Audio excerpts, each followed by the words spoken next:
చేసిందంటే మనిషి అయిపోయింది. ఆయనకు ఇక దేవుడు ఆలోచన చేసుకున్నాడు, ఏం పేరు పెట్టాలా అని. ఫస్ట్ ఆయన పుట్టింది కదా, ఆది ఫస్ట్ ఆయన పుట్టింది అంటే ఆయనకు ఆదాం అన్న పేరు పెట్టి ఏం చేసిందంటే మంచి తోట వేసింది కదా, అన్ని పండ్లు మంచి మంచి రకరకాలైన పండ్లు వేసింది. తోట ఎంత పండ్లు, నీ ఇష్టం వచ్చిన పండు తినొచ్చు, కానీ తోట మధ్యలో ఒక్క పండు తినకూడదు, కానీ ఆ పండుని మాత్రం ముట్టుకోవద్దు అని ఆదాము చెప్పేసింది. తోటలో తీసుకుపోయి నువ్వు మొత్తం తిరుగు, మొత్తం సంతోషంగా ఆడుకో, అన్ని పండ్లు తిను, కానీ తోట మధ్యలో ఉన్న ఒక పండుని మాత్రం అసలుకే తినకూడదని చెప్తాడు. చెప్పిన తర్వాత మళ్ళీ దేవుడు రోజు వస్తాడు, ప్రతిరోజు ఆదాం దగ్గరకు వచ్చి మరి ఒక్కడే కదా, మరి ఎవరు మాట్లాడాలంటే ఎవరు ఆడుకోవాలా, ఎక్కడ ఆడుకునే వాళ్ళు లేరు, మాట్లాడడం లేదని ఏం చేసి దేవుడు ఏం చేసిందంటే రోజు ఒకసారి వచ్చి పొద్దుట సాయంత్రం వచ్చి ఆదాంతో మాట్లాడి పోతా ఉండేటోళ్ళు. అయితే దేవుడికి బాధ అనిపించి నేను ఎన్ని రోజులు వచ్చి తనతోటి నేను మాట్లాడగలుగుతా, కాబట్టి ఆయనకు ఒక స్నేహితురాలు, ఒక సాటి అయిన సహాయకురాన్ని పెట్టాలని సృష్టించాలని ఏం చేసిందంటే దేవుడు ఆదాము బాగా నిద్ర చేసినాడు, బాగా నిద్ర వచ్చేసింది. ఒక రాత్రి కాలం ముందు దేవుడు ఏం చేసిందంటే ఆదాము బాగా నిద్రపోగొట్టి ఈ పక్కన ఎముకలు చూసిందా, ఈ ఎముకలకు వెళ్ళి ఒక ఎముక తీసింది. దేవుడు ఆపరేషన్ చేసేసి ఒక ఎముక తీసి మళ్ళీ మట్టిని తయారు చేసింది. అప్పుడేమో చేస్తుంది అంటే పొగ, ఆదాన్ని పొగ నాన్నని చేసేసింది మన కాలం. తర్వాత ఏం చేసింది, అమ్మని చేయాలన్నప్పుడు ఏం చేసింది, మళ్ళీ మట్టితో తయారు చేసి ఆ ఎముకని ఆ మట్టిలో పెట్టి మళ్ళీ జీవాత్మ మన నాశకరాల మీద దేవుడు పండుకొని ఉప్పని ఉదాహరణే మళ్ళీ ప్రాణం వచ్చేసింది. అప్పుడు ఆమెకు ఆ ఆదాం తీసింది కాబట్టి ఎముకలు తీసింది కదా, ఆ ఎముక ఎవరెముక ఆదాం ఎముకల, అందుకే ఆమెకు నారి అని అవ్వ అని పేరు పెట్టిందన్నమాట. ఇక వాళ్ళిద్దరిని మీరు మంచిగా తిరగండి, మంచిగా ఉండండి, కోట్ల పంటలన్నీ తినండి చెప్పి సంతోషంగా ఉండండి అని చెప్పి దేవుడు పోతాడు. దేవుడు మళ్ళీ వాళ్ళు వదిలిపెట్టలేదు. అప్పుడప్పుడు మరి సాయంకాలం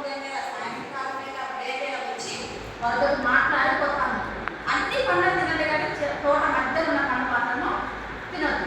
ఎందుకు తినద్దు అంటే అది మంచి చెడులని తెలిపే పండాలి, మంచి చెడులు తెలిపే పండాలి. అది అస్సలు వద్దని చెప్పుకోవాలి. వీళ్ళేం చేస్తారు, మంచిగా తిరుగుతారు, అన్ని పండ్లు తింటారు, అన్ని చేసుకుంటారు. ఒక్కరోజు ఏం చెప్తారంటే సైతాన్ ఏం చెప్తారంటే అయినా దేవుడి దగ్గర, అది సైతాన్ కాదు లూసిఫర్, దేవుడి దగ్గర ఉండేది, దేవుడు ఎప్పుడు స్తుతించేది. దూతలు ఉన్నారు, మీకాలు, గాబ్రియేలు, ఈ లూసిఫరు, ఈ దూతలు దేవుడి దగ్గర ఉండేవాళ్ళు.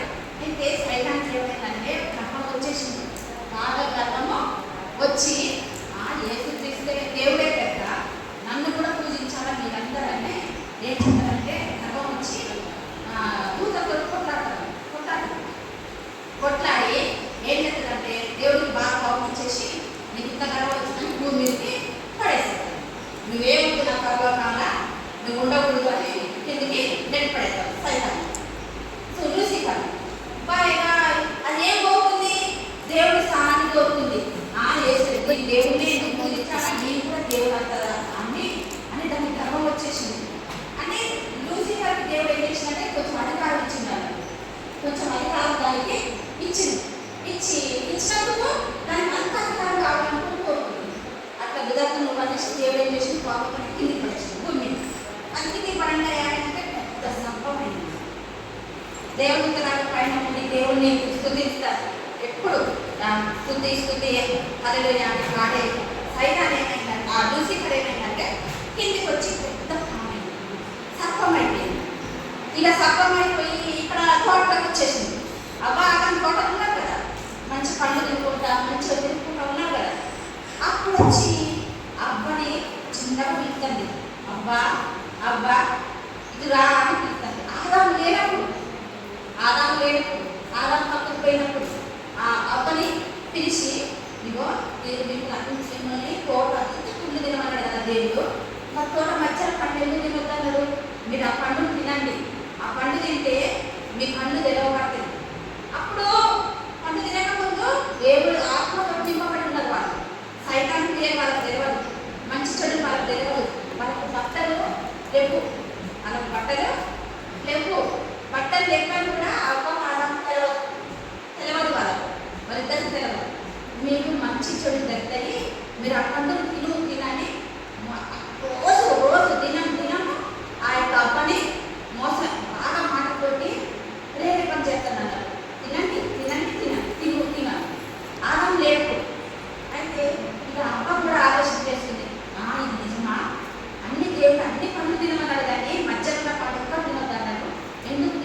ఇప్పుడు తీసి చూడాలనేసి ఆ అవ్వ కూడా మోసపోయింది.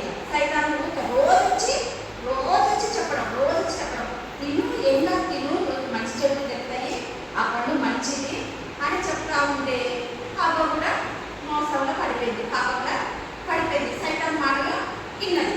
వినేం చేసింది, ఆదాం లేనప్పుడు ఏం చేసింది, ఒక పండుగ మోసుకొచ్చింది, సగం పండు తినేసింది. తిని ఇంకా సగం పండు పడేసినా మంచిది, పడేయకుండా ఏం చేసింది, ఆదాంకు ఇచ్చింది. ఈయన వాళ్ళని ఆ పండు ఇద్దరు తినగానే వాళ్ళకు బట్టలు లేవని తెలిసిపోయింది. ఇప్పుడు మన బట్టలు వేసుకోకపోతే మనకి ఎట్లా అనిపిస్తుంది కదా, అందరు చూసిన వాళ్ళు సేమ్ అంటారు తెలుస్తుంది కదా. అప్పుడు వాళ్ళకి తెలిసింది, బట్టలు లేవని తెలిసిపోయి చెట్టు సాటున దాక్కున్నారు. అప్పుడు దేవుడికి తెలిసింది, దేవుడు వచ్చి ఆదాము అబ్బా అని పిలిచింది. అబ్బా ఆదాము అని బిడ్డ వాళ్ళు ఎక్కడ దాక్కున్నారు చెట్ల సాటున దాక్కుని వాళ్ళు దేవుడి దగ్గరికి వాళ్ళు రాలేకపోతారు. అప్పుడు దేవుడికి తెలిసింది, మీరు మోసపోయినడు, నేను తినొద్దన్న పండు తిన్నారు కాబట్టి మీరేంటి అని మిమ్మల్ని తోటలో ఉంచను, ఈ తోటలో మిమ్మల్ని ఉంచను అనేసి వాళ్ళిద్దరికి ఈ చెట్ల ఆకులు ఉంటాయి కదా, చెట్ల బెరలు ఉంటాయి కదా, అవి పెట్టి బట్టలు కుట్టించి వాళ్ళిద్దరిని బయటకు కొట్టేస్తారు. బయటకు కొట్టి ఇక మీరు భూమికి దున్నుకొని బతకండి, మీరు నా తోటలో ఉండదు కానీ దేవుడు చేసి తోటకు తాళం వేసేసి ముందు బాగా అక్కడ